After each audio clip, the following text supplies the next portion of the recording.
Greetings and salutations. This is John back again with my 2020 post lottery mock draft, second round. In this video, I'm doing 11 through 20. Please check out my first round and my second round, 1 through 10. And after this video, I'll be doing 21 through 30 to wrap up my mock draft 1.0 post lottery. If you like, please don't forget to like and subscribe.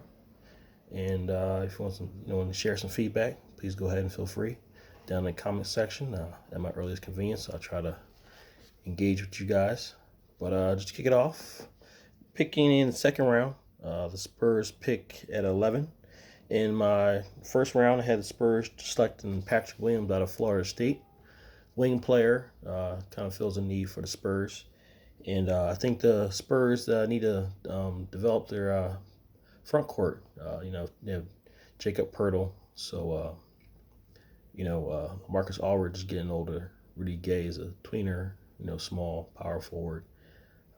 Luka Samanic is a prospect, is a developing player for them, but they need somebody a little more beef to be working the paint. And I have them selecting Isaiah Stewart, power forward, big out of Washington. Pretty big guy. I mean, he's NFL body ready. 6'9", long arms. I think he's pretty good at moving the ball around, passing, making good decisions. Doesn't have a lot of post moves. He's active. Can rebound, defend.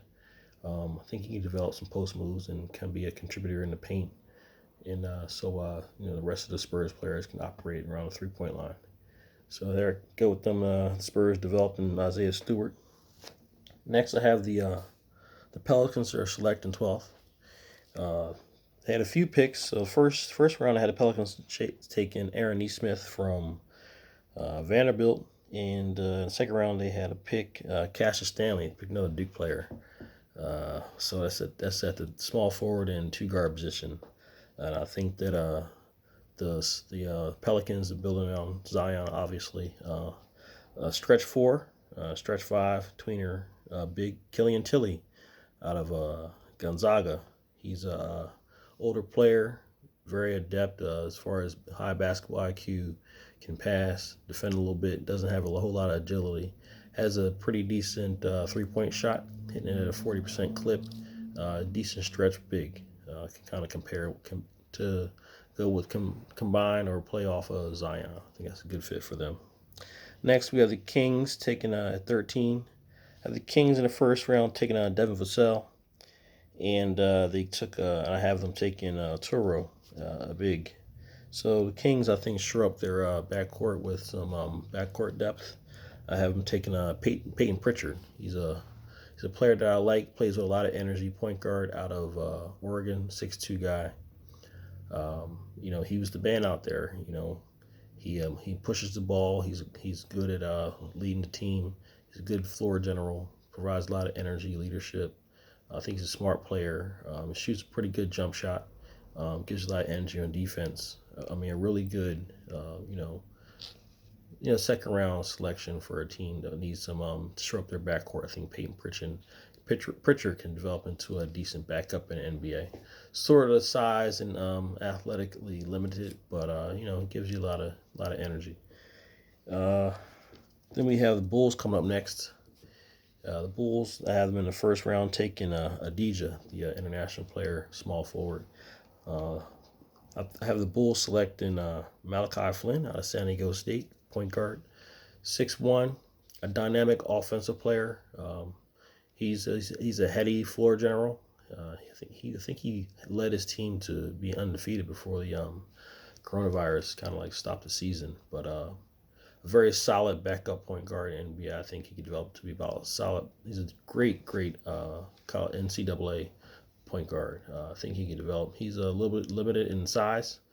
He has a lot of tools on offense, great handle, good jump shot, deep, mid-range, can finish a little bit. He'll be a little limited because of his size in NBA, but definitely shore up one of the team's backcourts. And I think he'll develop into a pretty decent backup. Next, the Orlando Magic select. That's at 15 in the second round. The first round, I have them taking Cole Anthony out of North Carolina. and I think they continue to stack their backcourt. They have a lot of forwards and a great big. Oh, sorry, want to sneeze.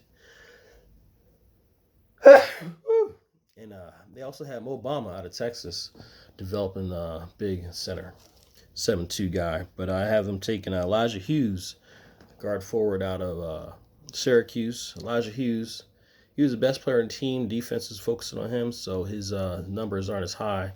I think he can. He's definitely a versatile player. Can put the ball on the ground, can start plays, can shoot, he can penetrate. He's very good size at two guard position. I think he could be a draft steal, depending upon whether he was hindered by all the defensive pressure he got in college because Syracuse didn't have a lot of players. But Elijah Hughes, I think he has potential to be a decent, solid role player at a two guard position in the NBA. Next, we have the Blazers. Like I said before, this stacked team. They have a lot of depth, bunch of young forwards. I have them in the first round selecting Tyrell Terry out of Stanford. Backing up Dame Little. Tyrell Terry is a great 3-point shooter, great shooter overall. Even though the Blazers have a bunch of forwards, Carmelo's not going to be there forever. Last year in the first round, he selected Nasir Little, thinking as rookie free agent. I like Jalen Horde, the Wake Forest Frenchman, 6'8", active forward. They have Gabriel out of Kentucky. They have a bunch of guys, but I think they go with a project. Best player available or best potential available. I think they go with Lamine Janae out of Cal Northridge. He's a 6'7", 215. He's an athletic freak. I mean, he's only been playing basketball 5 years. He needs to take time to refine his basketball skills. But hey, I mean, there aren't a lot of minutes going around with the Blazers. Hopefully, he can go down to the G League, play for 2-3 years. And what he brings is that he brings a lot of agility, good size at the small forward position to be a great defender. He has good length, leaping ability. I think he has great instincts, and he's shown some, like, put the ball on the floor, get to the basket. He's not afraid to shoot jump shot. I think he just continue to develop. He'll be a pretty decent player in NBA for years to come. Next, we have the Celtics picking at 17. This is their fourth pick. The Celtics picking up Jalen Smith, big out of Maryland. R.J. Hampton, guard out of played overseas, and also Cassius Winston, point guard out of Washington. I'm sorry, out of Michigan State. So they have a luxury of picking who they want to pick here. So one player that's kind of dropping, Reggie Perry out of Mississippi State, power forward, 6'9", good length. He's a very young prospect. He played in one of those under 19 leagues and won MVP. I think I think I read he had some off field. Not off field, but off the court issues, maybe some personal issues. So hopefully that stuff kind of clears up, and he kind of matures if he's guilty of what he's been accused of. I don't know what the details are. I didn't look into that, but he's a dynamic power forward. He's good at putting the ball on the floor. Very good finisher. Very, very good finisher. He's pretty solid size, NBA ready body, and he can defend. His feet move well. I think he's more of like a 30 to 35 talent. I have him down here because I've read that he has some off court issues. So hopefully those things clear up or don't hinder him in his draft stock. And he goes here to the Celtics, who again stacked their roster, their already stacked roster. At 18, the Warriors select the second round. They have second pick. I have them going James Wiseman, the center out of Memphis. And here I have the Warriors selecting Emmanuel Quickley out of Kentucky, guard. 6'3" tweener, scoring guard. I think he has a diverse skill set. He's quick, has a good jump shot. He can get to the second level. Just my reaction watching him play, I think that he's impressionable. He needs a lot of support, which the Golden State Warriors, their program is very supportive, and I think he can flourish in a good program, good coach, and good teammates. He give you some scoring off the bench. I think he's active on defense, very good length. But he has 6'3" point guard out of Kentucky. And at 19, Sixers select. Sixers had quite a few picks so far. I had them in the first round taking Theo Maledon, point guard out of France. I had them at taking Jordan War and Paul Reed, 2 forwards, small and power forward. And I have the Sixers selecting Jay Scrubb. Jay Scrubb, 2 guard. This guy, he had a tough adolescent years. He ended up going to a JUCO, junior college, and he's a knockdown shooter, very athletic. I think that he's appreciative for the opportunities he's gotten. I watched a couple of videos. He impressed me a lot. I think he he's just one of those guys who appreciates the moment. He's going to work hard. He didn't necessarily have the coaching or teammates to develop him, but I think going into the NBA system, maybe in the G League in a year, he could definitely be a player in the NBA. He's like ideal body size, 6'5", long. He's athletic.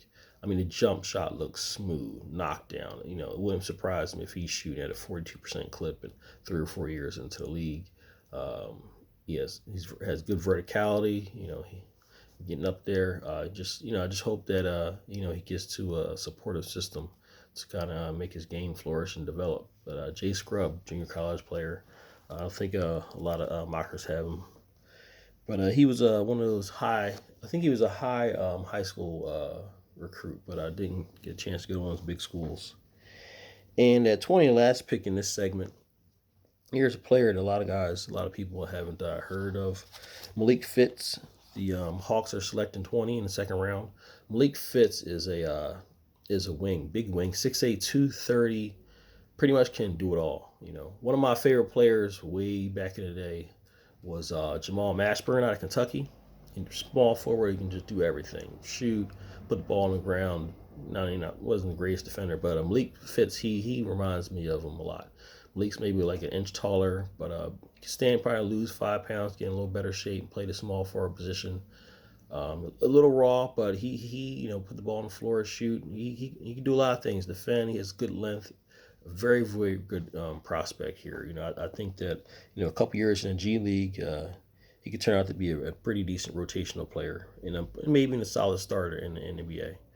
I think the Hawks go here to kind of shore up their wing. I mean, they have Hunter out of Virginia, who's solid. They have Cam Reddish, Cam Reddish is a beast. He has a lot of potential. He's going to be a gradual project, gradual evolution. He's going to be great. He's big and explosive. But got Malik Fitts going here. So a couple of guys that probably are not in a bunch of mocks. I have some sleepers here, some guys from small schools, a JUCO guy. But that wraps up my 20 through 29. No, what's that? No, 11 through 20 in the second round. So thanks for checking me out. If you like what you see, like what you hear, please don't forget to like and subscribe. Also, interested to hear what you have, your feedback. So please, so kind of leave what you think of the players are, who I missed, or who's too low, who's too high, or even your top 10 in your first round. Go ahead. I'll get back to you guys with that. So check out my last segment for this series, which is going to be 21 through 30 for the second round. This is the 2020 NBA post-lottery mock draft. Do right and be comfortable.